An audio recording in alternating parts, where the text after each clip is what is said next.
Hello friends, welcome to food short spot. இன்றைக்கி நம்ம புளிச்சக்கீரை தொக்கு எப்படி செய்யலாம்னு சொல்லிட்டு பார்க்கலாம். இது ஆந்திராவில் ரொம்ப ஃபேமஸான பச்சடிங்க. இப்போது இந்த மண் சட்டியில் செஞ்சால் தான் நல்லாயிருக்கும். இதில் வந்து சூடானோடனே எண்ணெயை ஊற்றணும். ஒரு 3 டேபிள் ஸ்பூன் எண்ணெய் ஊற்றிக்கணும்.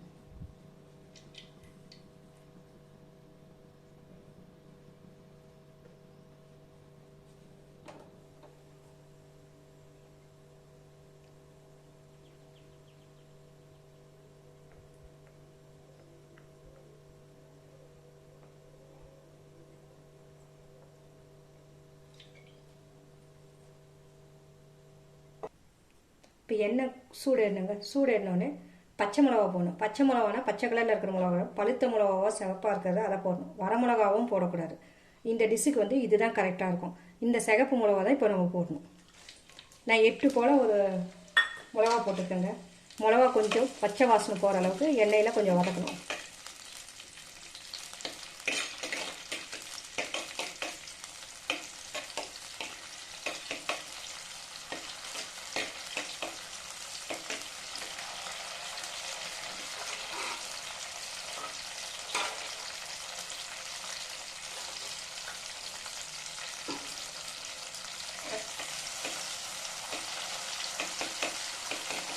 கொஞ்சம் லைட்டாக கலர் வரணும். இந்த கலர் வரணும்.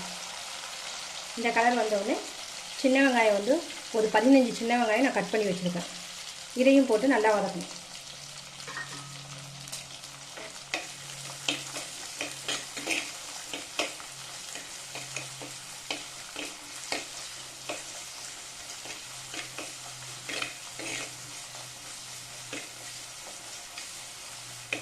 இந்த சின்ன வெங்காயம் ரொம்ப வதக்கக்கூடாதுங்க. கொஞ்சம் மீடியமாக வதக்கினா போதும். இப்போ 2 தக்காளி நான் கட் பண்ணி வச்சுருக்கேன். 2 தக்காளி போட்டுருக்கேன்.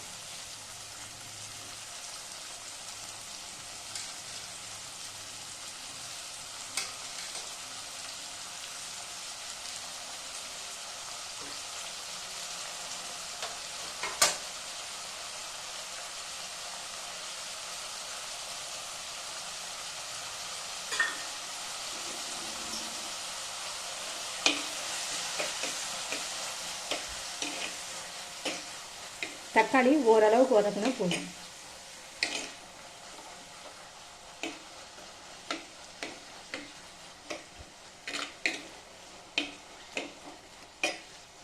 இது வந்து மண் சட்டியில் செஞ்சு சாப்பிட்டா டேஸ்ட் வந்து நல்லாயிருக்கும்.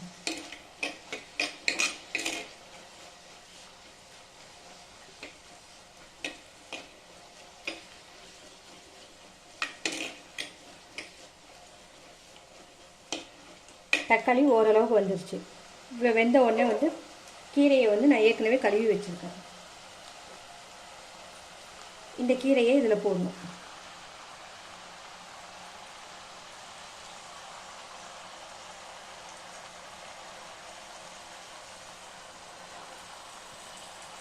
நான் 1 கட்டு கீரை போட்டிருக்கேங்க.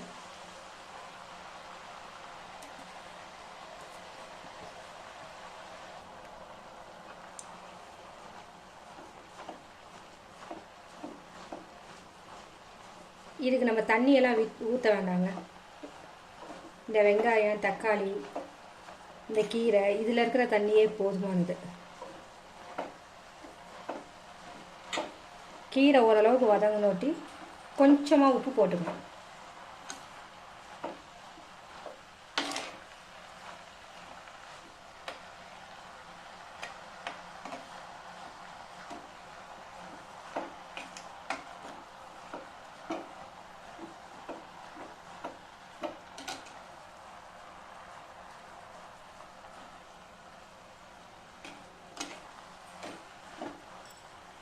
நம்ம பாருங்கள், 1 கட்டு கீரை போட்டோம். எவ்வளோ இருந்தது இப்போ பாருங்கள்.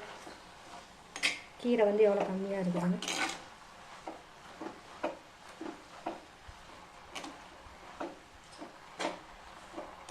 அப்படியே கலர் மாறுது பாருங்கள்.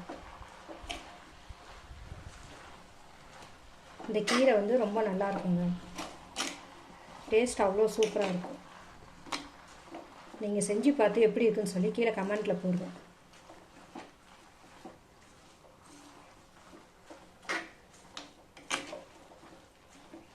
இங்கே பாருங்கள், நம்ம தண்ணியே ஊற்றலை.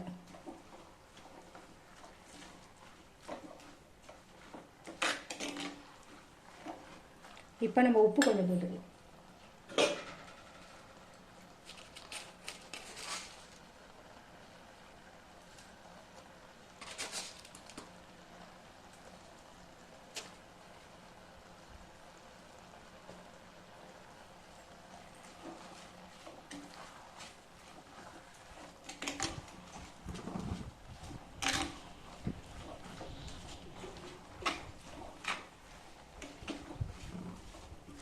இப்போ இந்த கீரை வணங்கினோடனே ஒரு மூடி போட்டு மூடி வச்சிடணும். ஒரு 10 நிமிஷம் வந்து குக் ஆகட்டும்.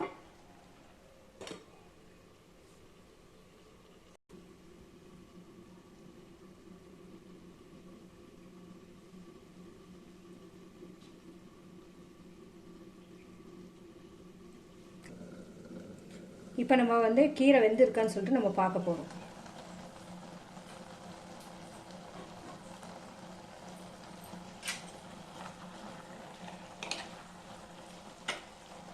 ஓரளவுக்கு வெந்திருக்குங்க.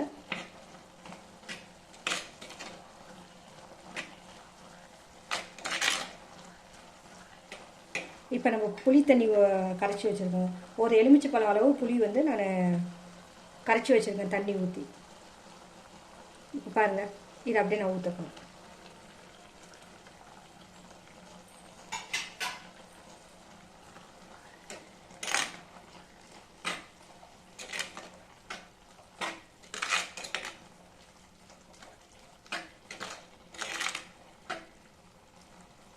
இப்போ நான் வந்து இந்த அடுப்பை வந்து நான் மாற்ற போகிறேங்க. இந்த கடாயை தூக்கி நான் அந்த பக்கம் வச்சுட்டு அந்த பேனை எடுத்து நான் இங்கே வைக்க போகிறேன். இந்த கீரைக்கு எப்படி தாளிக்கணும்னு சொல்லி நான் காட்ட போகிறேன்.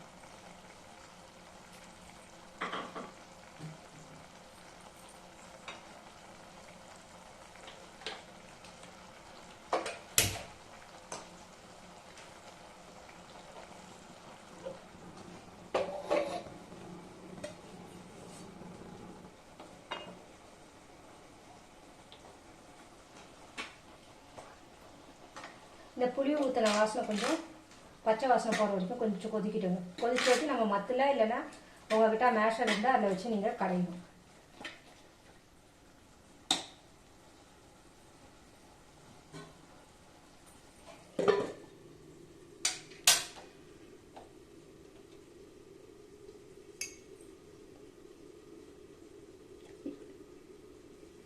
இதுக்கு வந்து ஒரு 6 ஸ்பூன் எண்ணெய் ஊற்றணும்.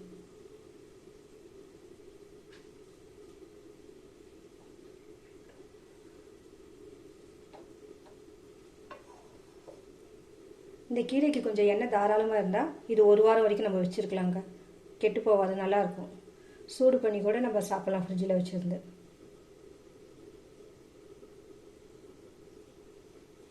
எண்ணெய் கொஞ்சம் சூடாகிட்டுங்க.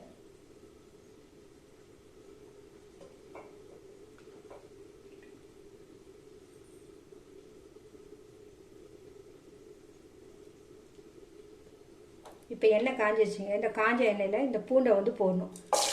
பூண்டு கொஞ்சம் நிறையா போட்டால் நல்லாயிருக்கும். இதுக்கு பூண்டு வந்து கோல்டன் கலரில் மாறணும்.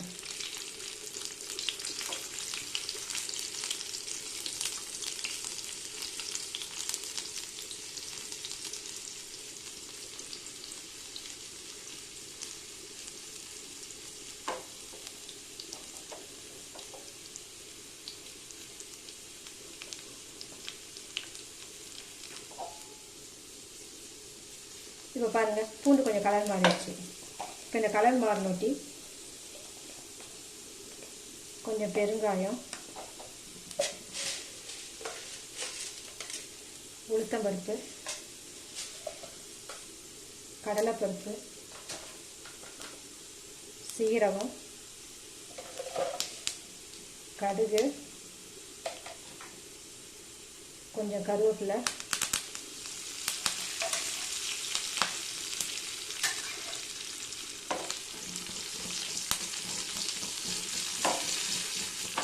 இது நல்லா பொரிஞ்ச உடனே இப்போ சின்ன வெங்காயம் போடுங்க.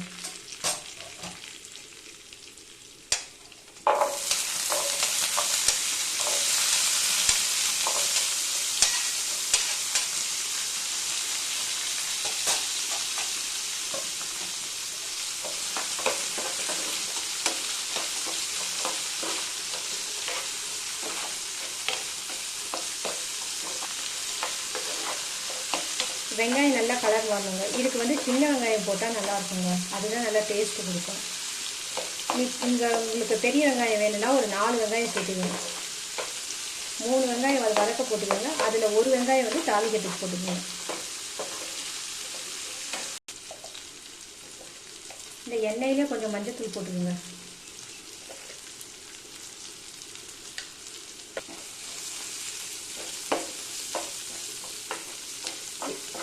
இப்போ மஞ்சத்தூள் போட்டு நல்லா வதக்கிடுங்க. இந்த எண்ணெயிலே வதக்குனீங்கன்னா அது ஒரு டேஸ்ட் கொடுக்கும் உங்களுக்கு. அதில் ஏற்கனவே நான் வந்து பச்சை மிளகா போட்டிருக்கேன், அதனால ஒரு 1/4 ஸ்பூன் வந்து மிளகாத்தூள் போடுறேன். உங்களுக்கு எவ்வளோ வேணுமோ அதுக்கு தகுந்த மாதிரி நீங்கள் போட்டுக்கோங்க.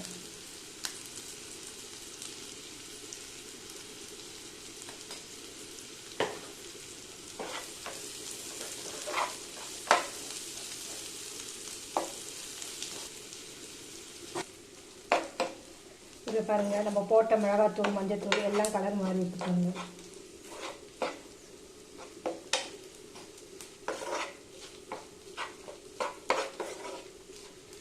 நீங்கள் வந்து கீரையில் உப்பு இருக்கான்னு சொல்லி நீங்கள் செக் பண்ணி பார்த்துக்கோங்க. உங்களுக்கு எவ்வளோ காரம் உப்பு வேணுமோ அந்தளவுக்கு நீங்கள் போட்டுக்கணும். எங்கள் வீட்டில் கொஞ்சம் காரம் அதிகமாக சாப்பிட்றதுனால நான் கொஞ்சம் எக்ஸ்ட்ரா போட்டுக்குவேன். உங்களுக்கு தேவையான அளவு நீங்கள் போட்டுக்கணும். இது நல்லா வதங்கிடுச்சுங்க. இதை எடுத்துகிட்டு நான் இங்கே இருக்கிற மண் சட்டி எடுத்து நான் இந்த பக்கம் வைக்க போகிறேங்க. உங்களுக்கு எப்படி கடையுதுன்னு சொல்லி காட்டேன்.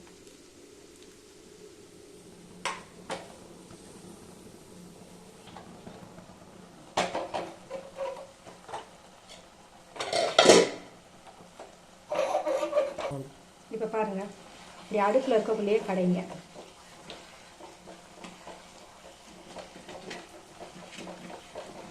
அப்போ கொஞ்சம் நல்லா இருக்குங்க கடையிறதுக்கு. எனக்கு பழக்கானனால நான் இப்படியே கடைகிறேன். நீங்கள் வந்து எடுத்து கீழே வச்சு கூட நீங்கள் கடைச்சிடுங்க. கடைஞ்சிட்டு அதுக்கப்புறம் அடுப்பில் வந்து வச்சிருங்க.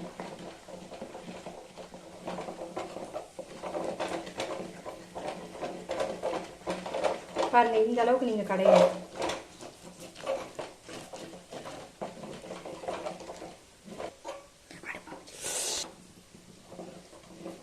இங்கே பாருங்கள், நல்லா கடைஞ்சிட்டேன். நீங்கள் கீரை குழம்பு மட்டும் மண் சட்டியில் வச்சு சாப்பிட்டு பாருங்களேன். மீன் குழம்பு, கீரை குழம்பு இதெல்லாம் வந்து மண் சட்டியில் செஞ்சு சாப்பிட்டிங்கன்னா டேஸ்ட் ரொம்ப நல்லா இருக்குங்க. பாருங்கள், இந்த அளவுக்கு நீங்கள் கடையணும். கடைஞ்சாதான் நல்லாயிருக்கும்.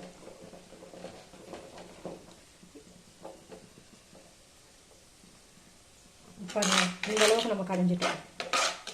உங்களுக்கு ரொம்ப கெட்டியாக இருக்கிற மாதிரி இருந்தால் கொஞ்சம் தண்ணி ஊற்றிக்கிங்க. இப்போ நம்ம ஏற்கனவே வதக்கி வச்சுருக்கிறத இதில் போடணுங்க.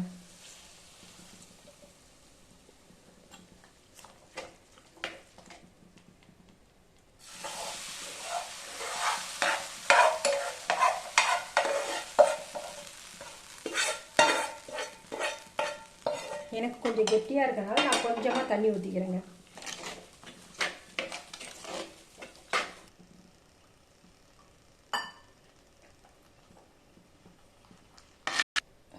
இப்போ நான் அந்த பேனில் வந்து தண்ணி கொஞ்சம் ஊற்றி கொதிக்க வச்சுட்டு இருக்கேன். இந்த தண்ணி கொதித்த உடனே நம்ம எடுத்து இதில் கொஞ்சம் மிக்ஸ் பண்ணிக்கலாங்க. உங்களுக்கு தேவைன்னா நீங்கள் ஊற்றிக்கிங்க, இல்லைன்னா விட்டுருங்க.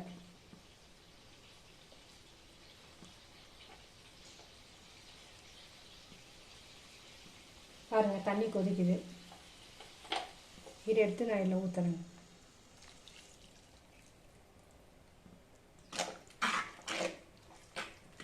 ஒரு 2 நிமிஷம் கழித்து அடுப்பு ஆஃப் பண்ணிடுங்க.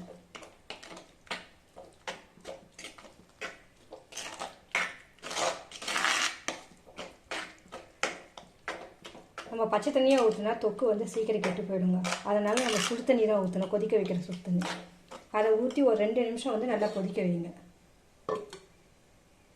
நான் இப்போ பாருங்கள், கொதிச்சிக்கிட்டு இருக்கு. இது கொதிக்கக்குள்ளே இங்கே பாருங்கள், இப்படி கொஞ்சம் கொதிக்கணுங்க. கொதிச்சாதான் வந்து இந்த தொக்கு வந்து கெட்டு போகாது இருக்கும். நீங்கள் ஹாஸ்டலில் இருக்க பிள்ளைங்களுக்கெல்லாம் இதெல்லாம் செஞ்சு கொடுக்கலாங்க. அவங்க வந்து ஒயிட் ரைஸ் மட்டும் வச்சு சாப்பிட்டுக்கலாம், அவங்களுக்கு நல்லாயிருக்கும். இப்போ நம்ம தொக்கு ரெடி ஆயிடுச்சுங்க. இது என்ன வேணும்னா நீங்கள் இன்னும் கொஞ்சம் மேலே ஊற்றிக்குங்க, சூடு பண்ணி ஊற்றுங்க. இதை ஊற்றி நீங்கள் ஹாஸ்டலில் இருக்க பிள்ளைங்களுக்கெல்லாம் வச்சு நீங்கள் சாதத்தோடு கொடுக்கலாங்க. இது ரெடியாக இருந்தால் வீட்டில் சாதம் எப்போ வேணாலும் வச்சுருந்து நம்ம கிளறி சாப்பிட்லாம். இப்போ நம்ம தொக்கு ரெடி, புளிச்சக்கீரை தொக்கு ரெடி.